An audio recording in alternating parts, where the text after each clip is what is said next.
mulai pada sesi pertama ini dengan topik pengaruh sosial media terhadap kejiwaan manusia yang akan dibawakan oleh Bapak Iwan dari idclear.id. Beliau adalah pimpinan dari idclear.id, background pendidikannya adalah arsitek dari Universitas Surabaya, dan saat ini sedang menempuh pendidikan, sedang menyelesaikan ya di Sekolah Teologi di STT Satya Bakti Malang, dan juga di Universitas Surabaya Psikologi Science. Ya, beliau tinggal di Surabaya dan berjemaat di GMS Surabaya sejak 1999. Baik, terima kasih banyak Pak Iwan. Silahkan Bapak Ibu persiapkan konsentrasi. Kita mulai dengan sesi pertama. Silahkan Pak Iwan. Oke, Shalom semuanya. Saya panggil Bro NC semua ya, karena saya anggap semua yang ikut di sini semuanya muda-muda. Amin. Oke, Bro NC, Shalom semuanya. Salam dari iDeclare. Salam juga dari teman-teman iDeclare juga untuk semuanya yang hadir di Zoom pada hari ini. Oke, kita akan mulai untuk materi yang pertama. Suatu kehormatan buat saya untuk bisa mengisi di sesi 1 ini. Setidaknya saya menjadi pintu pembuka untuk narasumber yang berikutnya. Dan dengan pertama begini kan beban saya lebih kecil sebenarnya dibandingkan pembicaraan sesi 2 dan sesi 3. Oke, silakan dari panitia yang bisa membantu saya untuk tampilkan ininya, PPT saya. Oke, saya beri judul untuk apa yang kita bicarakan di sesi 1 ini adalah going woke or going broke. Jadi impact dari sosial media terhadap kesehatan mental. Woke ini kalau di Indonesia kita kalau bacanya woke ya, tapi sebenarnya artinya woke itu wake atau bangun gitu ya. Bahasa bahasa Inggrisnya dari bahasa Inggris seperti itu. Oke, next. Nah, sebelum kita masuk ke dalam topik, izinkan saya untuk memulai dengan curhatan dulu. Curhatan tetapi ini relate dengan apa yang akan kita diskusikan pada hari ini, seharian ini. Dan inilah fenomena yang ada, yang kita hadapi, dan sadar tidak sadar, ini semua ada di dalam kehidupan kita sehari-hari, dan kita temuin. Oke, Editors pada bulan lalu, bulan Agustus, sempat memposting beberapa konten-konten yang menunjukkan bahwa ada banyak muatan-muatan yang penuh dengan propaganda di dalam setiap media atau sosial media yang sedang kita lihat setiap hari. Contoh seperti yang kami temukan dari data-data, kami analisa dari yang ada 7 film Disney yang berisi karakter LGBT. Kita tidak menyatakan bahwa ibaratnya kita tidak boleh melihat film ini ya, tetapi di sini yang kita justru tunjukkan bahwa kita perlu adanya suatu awareness bahwa kondisinya secara kenyataannya banyak yang kita tidak sadari itu ada muatan-muatan berusaha memasukkan karakter-karakter LGBT untuk bisa ibaratnya jadi sesuatu yang biasa mungkin dalam kehidupan kita sehari-hari. Namun yang luar biasa, kami temuin banyak sekali pro dan kontra dan banyak yang kontra. Jadi yang frontal dan ibaratnya tidak bisa menerima bahwa kenyataan ini adalah untuk membangun, itu merespon dengan ada yang komen, ada yang DM kami gitu. Salah satunya untuk yang di konten ini, dia menyatakan bahwa dia akan unfollow kami. Dan memang betul, dari iDeclare pada bulan Agustus kemarin untuk grafik dari follower kami mengalami penurunan, cukup banyak penurunannya, dan yang masuk ke dalam DM kami juga cukup banyak dan semuanya rata-rata berargumen menyatakan ketidaksetujuan dengan konten-konten yang iDeclare posting. Nah, next. Ini yang konten pertama. Yang konten kedua, kami juga ada angka tentang film Barbie. Saya tidak tahu Bro Ensis di sini sudah nonton belum untuk film Barbie. Ini ada yang unik di sini. Jadi di sini kami menyatakan ada muatan-muatan yang bertentangan dengan nilai-nilai kekristenan yang ibaratnya di dalam film Barbie tersebut. Dan ini juga sudah diulas di beberapa artikel-artikel rohani lain selain iDeclare. Dan kami mengangkat topik ini bukan berdasarkan dari asumsi kami pribadi, tetapi memang ada beberapa yang mengangkat bahwa banyak ditemukan hal-hal yang ibaratnya bertentangan dengan nilai-nilai kekristenan. Namun juga responnya sama. Bahkan ada yang menyatakan bahwa di sini dikatakan bahwa dia akan bersumpah gitu. Ini kata-kata yang ibaratnya dia menyatakan kalau secara psikologi itu sangat-sangat tidak setuju ya dengan pendapat yang konten-konten yang Edgar angkat, terutama tentang Barbie ini. Dan di film ini juga ada yang DM kami mempertahankan, dan kata-kata yang unik yang ibaratnya kami tangani pada waktu konseling adalah, kenapa kok kami tidak bisa mengerti perasaan Barbie-nya bagaimana kalau dikatakan ada muatan yang bertentangan dengan nilai kekristenan. Nah, itu ada sesuatu yang unik. Jadi kadang kami tidak tahu Barbie ini adalah suatu pribadi, ataukah imajinasi, atau boneka. Nah, itu menjadi sesuatu yang ngeblur dalam kondisi mindset-nya seseorang. Oke, next. Nah, ini adalah kontennya Indo TLC. Pada waktu promote untuk event pada hari ini, ada sesuatu yang unik yang saya juga waktu itu hari Minggu, saya ingat sekali karena dalam kondisi saya beribadah, IG saya karena terkoneksi pada waktu itu dengan Indo TLC, dengan kolaborasi, berbunyi terus. Jadi bergetar terus gitu. Nah, itu ternyata ada dari pandangan teologi ya, yang menyatakan bahwa LGBT itu bukan sesuatu yang berdosa di hadapan Tuhan. Nah, ini sempat sempat ramai dan ya agak unik juga kalau orang ini sebenarnya adalah bukan bergumul di dalam area LGBT, tetapi memaksa para transform, ya teman-teman dari Indo TLC, berkesan bahwa ya mereka yang transform itu mungkin dalam asumsi saya itu diarahkan untuk kembali menerima pernyataan bahwa harus LGBT lagi, mungkin seperti itu. Oke, next. Saya penasaran, apakah karena akun rohani dan akun yang anti-LGBT akhirnya kami diserang, karena Edikler adalah akun rohani, dan kami juga sosial media ministry di dalam kerohanian Kristen, atau karena Indo TLC yang ibaratnya yang menyatakan diri bahwa anti terhadap perilaku LGBT. Nah, ternyata ada bukan akun rohani, ini akun mama-mama nih, mamisdaily.com. Nah, itu juga memposting warning bahwa perlu diwaspadai tentang ada muatan-muatan LGBT di dalam film anak-anak. Ternyata responnya kurang lebih sama, ngeri. Nah, jadi di sini katanya dia menyatakan bahwa katanya friendly, not judgmental, please. Tapi kok titik-titik-titik gitu.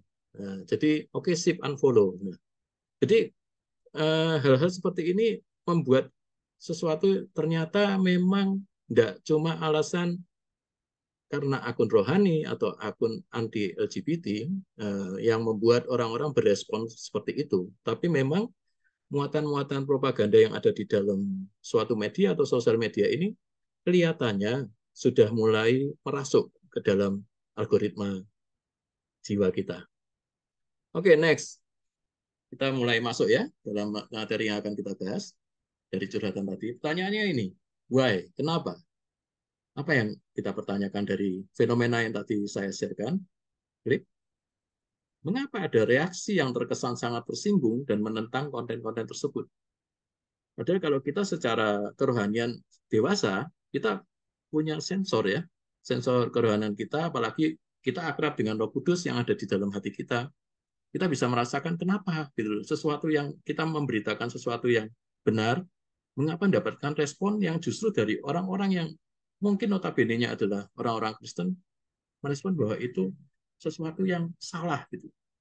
Oke, next. Itu yang akan kita bahas pada hari ini. Poin saya banyak hari ini adalah ke algoritma. Apa sih algoritma itu? Algoritma, kalau kita lihat di dalam Kamus Bahasa Indonesia, itu artinya adalah prosedur sistematis untuk memecahkan masalah matematis dalam langkah-langkah terbatas. Biasanya algoritma ini akrab dengan dunia pemrograman komputer. Jadi kalau begini akan begitu. Jadi ada prosedur, ada urutan-urutan yang secara sistematis, teratur, untuk memecahkan sesuatu hal yang akan kita pakai, akan yang kita ambil keputusannya tersebut. Oke, next. Saya bagi menjadi dua algoritma ini. pertama saya mau masuk ke dalam algoritma otak manusia. Otak manusia sendiri itu sebenarnya mempunyai semacam apa ya, saraf-saraf yang secara otomatis, neuron-neuron dan ibaratnya secara kognitif itu membantu kita mengambil keputusan, mengambil kita ibaratnya mencari sesuatu yang sesuai dengan apa yang kita butuhkan. Kalau kita bangun tidur, tiba-tiba otak kita ngomong tidur lagi, ya udah kita tidur lagi. Dalam waktu kita bangun tidur, otak kita terbiasa untuk kita melakukan saat teduh, menghampiri tahta Tuhan, ya kita akan melakukan yang namanya saat teduh. Nah, ternyata dalam penelitian yang dilakukan oleh seorang yang namanya David Dunning dan Justin Kruger, ini seorang ibaratnya yang dia ini ahli psikologi dari Universitas Chicago, Amerika. Jadi menyatakan bahwa manusia itu ternyata memiliki kecenderungan untuk mencari bukti pembenaran. Saya ulangi ya, mencari bukti pembenaran atas apa yang diyakininya, bukan mencari bukti empiris yang paling mendekati kebenaran, seperti yang upaya yang dilakukan oleh sains. Jadi manusia itu pada dasarnya itu mencari pembenaran. Kalau aku misalkan berpendapat, misalkan ya, kalau LGBT, kan ini konteksnya LGBT, adalah baik-baik saja di mata Tuhan, saya akan berusaha mencari ibaratnya hal-hal yang sistematis yang dapat mendukung pendapat saya itu. Yang jadi mencari bukti-bukti pembenaran. Jadi bukan mencari apa sebenarnya yang dikatakan firman Tuhan mengenai hal ini. Itu yang dianggap. Padahal David Dunning dan Justin Kruger ini bukan seorang teologis, tapi dia adalah seorang psikologis. Nah, ini menarik. Dari pernyataan waktu saya mempersiapkan materi ini, eh, dinyatakan juga bahwa David Dunning dan Justin Kruger ini menyatakan semakin bodoh kita, nah ini, semakin bodoh kita, biasanya semakin kita yakin kalau kita tuh sebenarnya tidak bodoh. Tak ulangin ya. Semakin bodoh kita, semakin kita yakin kalau kita sebenarnya nggak bodoh. Kalau bahasa Jawanya, kalau bahasa Surabayanya, keminter.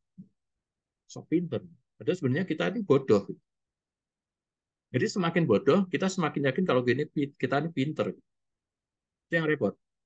Nah, kebanyakan orang kalau sudah melakukan hal ini, kecenderungnya adalah melakukan yang namanya ngeyel. Kalau bahasa Indonesianya apa ya? Berargumentasi, ajak debat gitu. Meski tidak tahu tuh sebenarnya, biasanya mereka tidak tahu yang namanya persoalan sebenarnya. Tidak tahu konteksnya kalau dalam bahasa teologisnya. Dan kecenderungan umum ini menjadi lebih berbahaya dengan adanya dorongan sistem algoritma di media sosial yang nanti akan kita bahas setelah ini.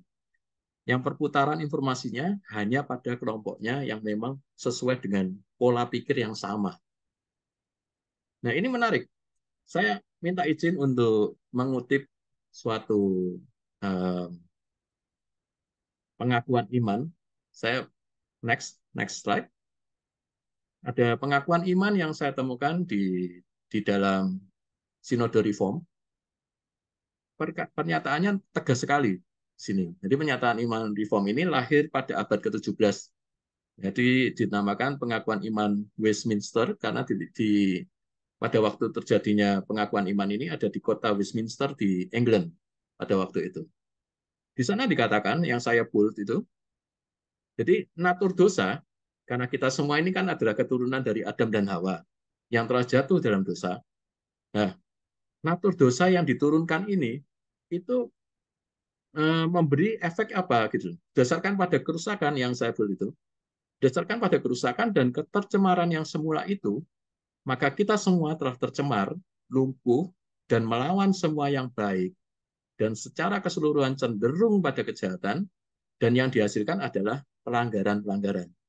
Kata-katanya tegas sekali dikatakan di sini, bahwa kita ya, gara-gara natur dosa kita lebih dominan mendekat kepada hal-hal yang tercemar. Gitu. Tapi, dan juga jahat, tentu jahat, dan ibaratnya menjauhi apa yang sebenarnya baik di mata Tuhan. Ini saya angkat supaya memperjelas ibaratnya yang tadi saya sampaikan dari pendapatnya David Denning dan Justin Kruger yang saya sampaikan sebelumnya. Jadi secara keimanan kekristenan juga natur dosa ini berpengaruh sekali kepada ibaratnya algoritma yang ada di dalam otak kita. Oke, sebelum kita masuk ke dalam uh, algoritma sosial media, bisa diklik next slide. Bro Ensis mungkin pernah ingat untuk berita hal ini. Berita ini kira-kira terjadi tahun 2016 kalau tidak salah. Ya, jadi ada dinyatakan di daerah Pulau Sagu, Kecamatan Bokan, Banggai Laut, di daerah mana saya kurang paham juga sih. Nah, dikatakan bahwa mereka menemukan anak bidadari yang turun dari langit, yang bikin heboh di daerah sana, di daerah Sulawesi Tengah ini. Nah, ini ditemukan oleh seorang nelayan yang ibaratnya dibawa pulang, dan yang luar biasa, boneka ini diyakini adalah sesuatu oknum yang ibaratnya dari surga, dan dia bahkan diberi persembahan, setiap hari dimandikan, dikasih jampi-jampi, dikasih dupa dan lain-lain. Dan ternyata setelah para ahli datang ke sana, itu adalah uh, sex doll, jadi boneka seks yang hanyut, nggak tahu dari negara tetangga atau dari mana yang dibuang itu, dan itu dianggap sebagai bidadari. Nah, yang unik, yang boneka ini yang pakaikan baju baru setiap diganti baru setiap hari, dikasih kerudung, dianggap bidadari, dan pada waktu itu sudah bikin heboh dan menyebar luas ke penduduk sekitar. Pada waktu akan dieksekusi oleh aparat hukum, itu menimbulkan kontra dari penduduk sekitar karena dianggap itu melawan ibaratnya kebenaran versi mereka. Nah, ini kan itu unik dulu karena kondisinya sesuatu mereka itu semacam yang tahu ini adalah boneka, itu menganggap kok bisa boneka ini dianggap bidadari. Tapi mereka tetap sampai akhir meyakini bahwa ini adalah bidadari yang turun dari surga. Oke, kenapa bisa seperti itu? Next slide. Kita akan bahas di slide ini yang namanya algoritma media sosial. Oke, algoritma media sosial itu hanya memberikan kecenderungan informasi sesuai dengan yang pengguna sukai. Contohnya seperti boneka tadi itu. Boneka tadi itu disebarkan oleh yang menemukan boneka tersebut, itu dia dengan cerita-cerita yang ibaratnya menyentuh perasaan. Dia pada waktu itu ibaratnya sedang melakukan rutinitas sebagai nelayan, dan dia melihat bahwa ada anak bidadari yang sedang menangis terdampar di pantai. Nah, jadi dari berita itu kemudian menyebar, ya akhirnya itu aja yang akhirnya diyakini oleh orang-orang yang menerima di daerah sekitar dari pulau itu. Nah, sistem algoritma seperti ini itu sebenarnya sangat berbahaya bagi interaksi sosial kita. Ada seorang ilmuwan data yang bernama Sinan Aral. Ya, dia melalui bukunya The Hype Machine: How Social Media Disrupt Our Election, Our Economy, dan Our Health tahun 2020 melaporkan penelitian bahwa berita palsu itu menyebar dengan lebih cepat daripada berita yang benar. Parah ya. Jadi berita yang ibaratnya tidak benar itu justru menyebarnya lebih cepat daripada yang benar. Kenapa seperti itu? Ya kalau balik lagi tadi prolog saya sebelumnya tentang algoritma otak manusia, ya ini kok relate gitu ya. Kenapa manusia lebih suka dengan berita-berita yang berbau propaganda, berbau ibaratnya hoax, berbau tentang uh, konspirasi, hal seperti itu lebih lebih disenangi oleh manusia karena yaitu secara natur dosa ada hubungannya dengan algoritma otaknya manusia yang relate dengan algoritma dari media sosial. Nah, celakanya, nah ini celakanya nih. Kebanyakan orang-orang yang ibaratnya melihat sosial media itu jarang membaca isi dari berita tersebut. Nah, sedangkan suatu berita-berita yang heboh itu biasanya menggunakan strategi yang namanya menggunakan judul yang clickbait, yang judul-judul yang heboh gitu, judul-judul yang menarik perhatian. Nah, itu akan lebih celaka lagi. Orang melihat dari cuma judul saja, terus menganggap bahwa dia mengerti semua apa yang disampaikan di dalam konten tersebut. Nah, kalau dalam konten tersebut isinya ternyata hubungannya dengan judulnya tidak ada, nah itu berbahaya sekali. Nah, terutama yang lebih memprihatinkan lagi, Indonesia ini termasuk orang-orang yang kurang suka membaca. Indonesia masuk kategori peringkat ketiga di bawah di dunia untuk kebiasaan membaca. Jadi kalau teman-teman untuk menghindari ini, biasakan untuk membaca berita secara lengkap dan enggak cuma membaca satu berita, tetapi mencari dari sumber-sumber lain untuk bisa bisa makin mengerti gitu. Sebenarnya berita ini hoax atau enggak seperti itu.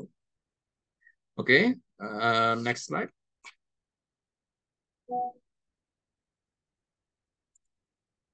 Oke, semua pasti tahu ya Bro Ensis fotonya Om ganteng satu ini. Ya, istilah post-truth sebenarnya jasa jasa dari Om ini. Mulai dikenal banyak di luas secara dunia. Itu sebenarnya pengaruhnya juga salah satunya dari Om ini. Ya, ini adalah kita semua tahu ya, dia adalah Presiden Amerika sebelum ini, Donald Trump. Tahun 2016 bikin heboh pada waktu itu. Jadi kita akan bahas tuh apa tuh yang dia bikin heboh tuh. Klik. Dan yang kedua ada yang namanya woke culture. Nah, dua hal ini mempengaruhi di dalam pola pandang kita yang didukung oleh algoritma media sosial kita dan algoritma otak kita. Oke, yang pertama kita bahas dari Donald Trump. Oke, post-truth, literatur, dan Trump itu nggak bisa dipisahkan. Karena kenapa?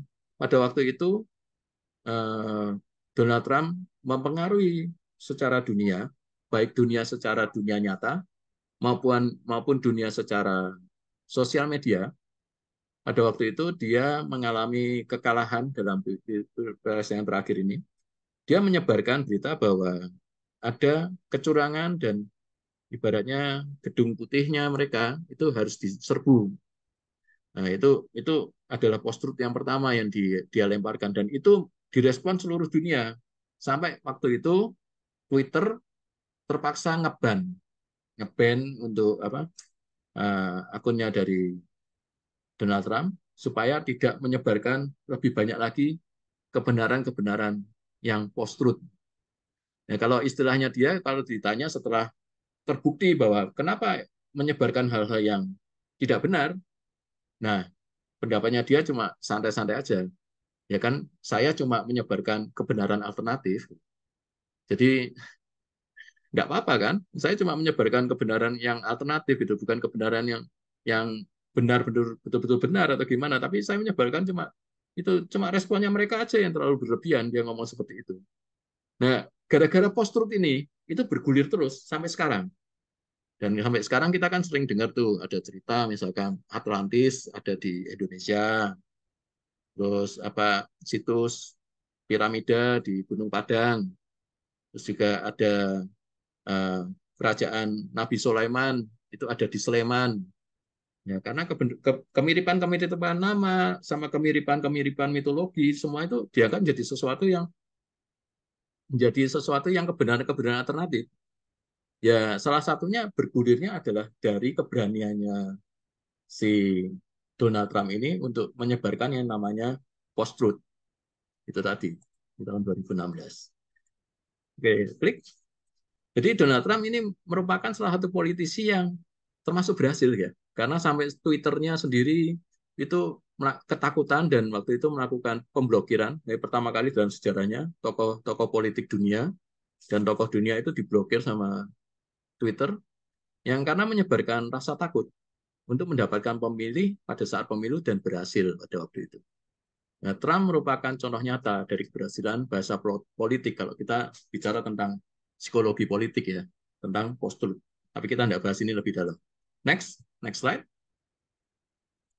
Waktunya bergulir cepat sekali ya. Next. Oke, kita masuk ke dalam woke. Ya, oke. Woke sendiri sebenarnya sudah banyak digembar-gemborkan sejak tahun 2010. Jadi pada waktu itu woke itu relate banget dengan ibaratnya kalau teman-teman Bro and Sis pernah dengar istilah Black Lives Matters, itu gerakan yang membela rasisme, membela kaum kulit hitam yang ada di Amerika. Itu waktu itu mulai istilah woke ini yang dari bahasa Inggrisnya artinya terbangun itu mulai digembar-gemborkan untuk memperjuangkan itu.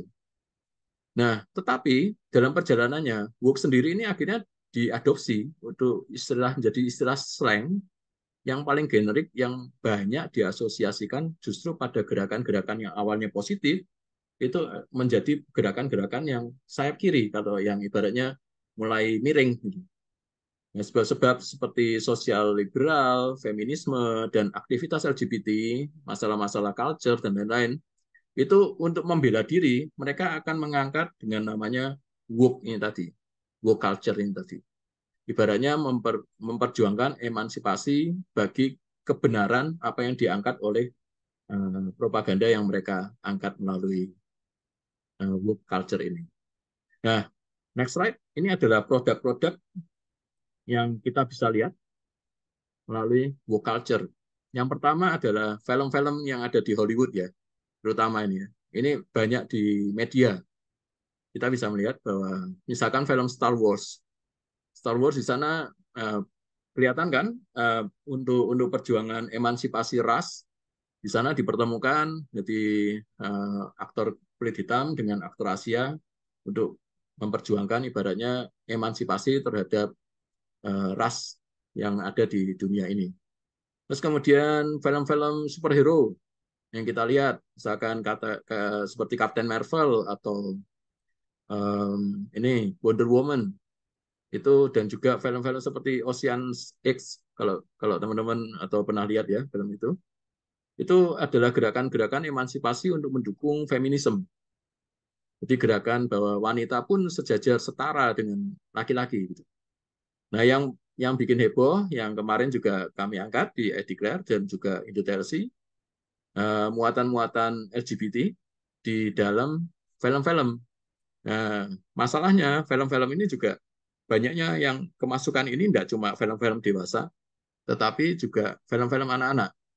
Yang di atas ini adalah cuplikan adegan dari filmnya Toy Story yang Starship siapa itu ya, saya lupa. Itu adegan ada keluarga lesbian gitu. Tapi kok punya anak ya? Dari mana anaknya? Terus kemudian adegan kalau saya waktu kecil itu sangat akrab dengan film Scooby-Doo. Nah, itu ternyata Scooby-Doo sekarang sudah tidak seperti Scooby-Doo zaman saya dulu. Scooby-Doo saya juga ada muatan-muatan yang ibaratnya disusupi oleh propaganda-propaganda dari LGBT. Seperti itu. Next slide. Nah, dari ini semua, sebenarnya, kalau kita lihat ya, ada film namanya Social Dilemma. Ini cukup heboh juga di Netflix pada waktu itu, di mana dikatakan bahwa kenapa gitu, kok sosial media berkembang seperti ini, sesuatu yang ibaratnya gratis, yang kita bisa akses, yang kita bisa ibaratnya menerima hiburan dari sana. Kalau kita ibaratnya lagi stres, lagi apa gitu, kita melihat bahwa di lewat sosial media kita melakukan refresh, tapi justru mengalami ada yang namanya dilema di dalam situ. Ternyata sadar tidak sadar, secara algoritma juga kejiwaan kita itu dipermainkan oleh sosial media. Ada pernyataan di situ yang menarik, yaitu jika sesuatu tidak mempunyai produk, sebenarnya kitalah produknya tersebut. Dalam artian apa? Algoritma yang kita lakukan pada waktu kita sedang browsing, ya, misalkan uh, IG lah, kita ngomong IG. Kita suka lihat postingan-postingan yang tentang berhubungan dengan LGBT.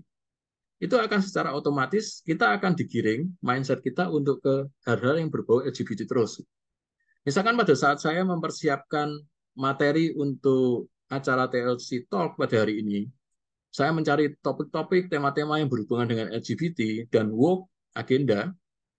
Nah, maka secara algoritma pada waktu saya buka Google, ibaratnya saya search gitu ya, itu otomatis di atas itu akan keluarnya adalah hal-hal yang relate dengan yang kemarin saya browsing. Sesuatu yang berhubungan dengan LGBT, sesuatu yang berhubungan dengan woke culture, seperti itu. Nah, itu tadi, itu sebenarnya ditangkap oleh sosial media, algoritma ini, kemudian dari algoritma ini diolah sama dia. Oh, si A atau si Iwan ini sukanya adalah area-area LGBT. Jadi nanti akan hubungan ke Facebook saya, ke IG saya, ke YouTube saya. Itu akan keluar hal-hal topik-topik tema yang berhubungan dengan LGBT. Baik yang pro maupun yang anti, seperti itu. Pokoknya semuanya yang itu. Tapi kalau kita semakin spesifik lagi, itu akan lebih teriris lagi. Misalkan kita searching di Google mau cari sepatu nih, sepatu model-model terbaru seperti apa. Misalkan merek Nike lah ya, Nike Air yang apa, seri apa, itu keluar. Itu nanti tiba-tiba pop ad ya, pop ad yang kita keluar di dalam IG kita atau di Facebook kita, itu bisa sepatu semua. Kok bisa seperti itu? Nah, ada yang namanya istilahnya filter bubble effect. Next slide. Pada saat kita memasukkan secara tidak sadar ya, memasukkan kebiasaan kita, ibaratnya memasukkan algoritma yang ada di dalam otak kita ke dalam sosial media, itu akan diolah. Dan itu akan menjadi semacam gelembung, kalau istilahnya gelembung yang tidak kelihatan gitu ya. Personal personal kebiasaan kita ini akan diolah sama secara ini. Kemudian dari situ akan diolah sosial media diarahkan kepada target ads. Jadi jangan kaget kalau tiba-tiba yang awalnya kita tuh sekedar cuma mau lihat-lihat sepatu saja, tiba-tiba kita tergerak untuk membeli. Atau kita sudah melakukan akhirnya tidak sadar, wah saya kilaf, saya beli sepatu nih gara-gara muncul terus ini. Karena kita ditis gitu ya, ditis terus hal-hal yang berhubungan dengan sepatu. Demikian juga dengan hal-hal yang berhubungan dengan eh, pornografi, LGBT. Kalau reels kita, Bapak Ibu, teman-teman, Bro and Sis, semuanya bisa dicek nanti mungkin setelah acara ini. Di reels kita, randomnya keluarnya adalah cewek-cewek seksi, atau cowok-cowok seksi, atau hal-hal yang berbau tentang pornografi. Keluar itu terus. Jadi kebiasaan kita itu membuka hal-hal yang berhubungan dengan itu. Tapi kalau Bro and Sis, semuanya membuka hal-hal yang tidak seperti itu, keluarnya juga tidak akan seperti itu. Contohnya, next slide. Oke, nah, ini adalah uh, randomnya dari reels yang ada di IG saya. Kebetulan karena saya sukanya buka-buka yang tentang berhubungan dengan rohani, keluarnya adalah hal yang berhubungan dengan rohani di sini. Hingga saya pilih yang mana, nanti akan relate ke sana. Nah, ini yang YouTube saya. Saya punya beberapa akun di YouTube, nama-nama yang berbeda-beda. Karena ada keperluan kemarin untuk sekolah dan untuk bikin tugasnya sekolah dan lain-lain. Nah, kalau saya suka lihat yang berhubungan dengan makanan, akhirnya keluarnya yang tentang kuliner semua. Dan ini nanti akan terkoneksi, akan nanti ada pop ads yang berhubungan dengan makanan, misalkan restoran yang baru buka, atau endorsan dari makanan seseorang atau apa. Nah, kalau saya suka lihat yang berhubungan dengan apa ya, kalau anak-anak muda kan ada yang lagu-lagu dangdut muda gitu ya. Saya kadang juga suka lihat yang kayak wayang kulit, wayang orang. Itu keluarnya nanti semuanya algoritmanya di sosmed kita adalah seperti itu semua. Oke, next. Nah, dari apa yang saya coba tadi paparkan, kita kelihatannya kok sosial media ini negatif semua gitu. Ternyata sebenarnya itu ada kok positifnya dari media sosial kita. Algoritma dari sosial media kita itu bisa kok kita gunakan untuk ministry. Nah, apa sih dampak positif dari sosial media? Yang pertama yang saya temukan itu melalui sosial media kita bisa membuat suatu namanya komunitas dan kekeluargaan. Nah, media sosial memungkinkan individu untuk terhubung dengan komunitas iman dan berbagi kesaksian dan mendapatkan dukungan rohani. Contohnya seperti Indo TLC ini. Indo TLC ini kan memang bertujuan untuk berkomunitas, berkeluarga, dan ibaratnya di sana saling bisa menguatkan satu dengan yang lain untuk hal-hal yang positif dan mengalami transformasi seperti itu. Nah, melalui sosial media kita bisa ngasih dampak, ngasih suatu mungkin masih nilainya kecil lah dalam satu lautan algoritma sosial media. Tetapi kita ngasih dampak positif kepada media sosial. Tapi kalau dampak positif ini dilakukan oleh banyak orang, itu juga akan memenuhi, ya, setidaknya lautan algoritma sosial media yang di luar enggak semuanya negatif. Kita bisa kasih sesuatu yang positif. Itu yang pertama yang saya temukan. Yang kedua,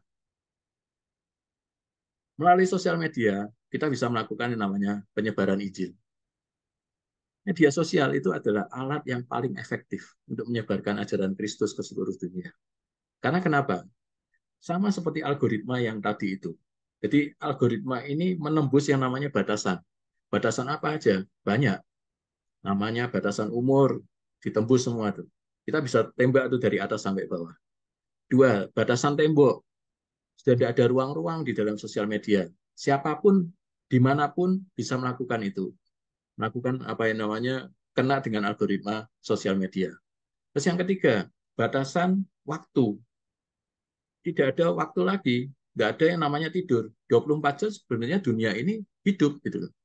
Jadi melalui sosial media kita bisa memberikan algoritma yang positif di sana.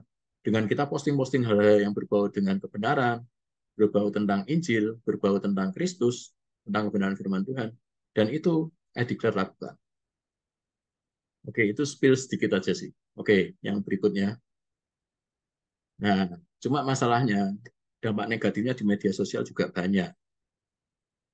Yang tadi kita bahas tadi prolog awal sampai yang terakhir, dan ini sekarang adalah saya coba rangkum dampak negatifnya apa aja sih. Yang pertama, dampak negatif dari media sosial ini bikin ketergantungan. Universitas di Amerika melakukan namanya survei, jadi dan dia menyatakan bahwa media sosial ini sebenarnya hampir mirip dengan orang-orang yang kecanduan narkoba yang tergantung di media sosial. Jadi ada hormon yang sifatnya adiktif yang disamakan dengan adiksi yang orang-orang kalau melakukan sakau ya, kalau kebutuhannya dengan narkoba itu meningkat, itu hampir sama. Dan mengungkapkan bahwa afirmasi diri, penerimaan oleh khalayak yang orang-orang yang memakai sosial media yang di like gitu, itu efeknya meningkat seperti hormon yang apa ya? Kalau kalau diteruskan tuh bisa menjadi arahnya ke arah celebrity syndrome. Itu kalau di dalam kesehatan mental. Nah, ternyata efek dari media sosial bisa berdampak seperti itu kepada kejiwaan kita. Itu yang pertama. Yang kedua, ada yang namanya bias persona.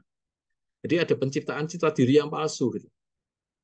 Media sosial ini memberi afirmasi yang positif dengan pemberian perhatian dari orang-orang sekitar kita. Dengan yang tombol yang namanya like, tombol like itu. Semakin kita di like, kan tidak ada itu tombol unlike, adanya cuma like aja kan.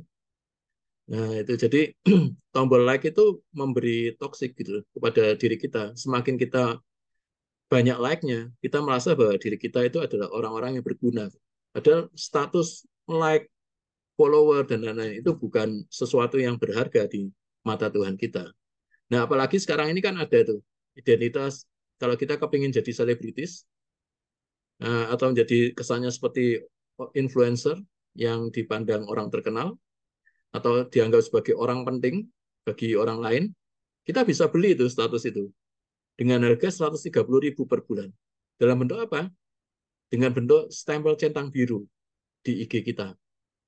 Nah, ini adalah penciptaan-penciptaan pesona yang bias, penciptaan pesona yang palsu, dan manusia suka seperti itu.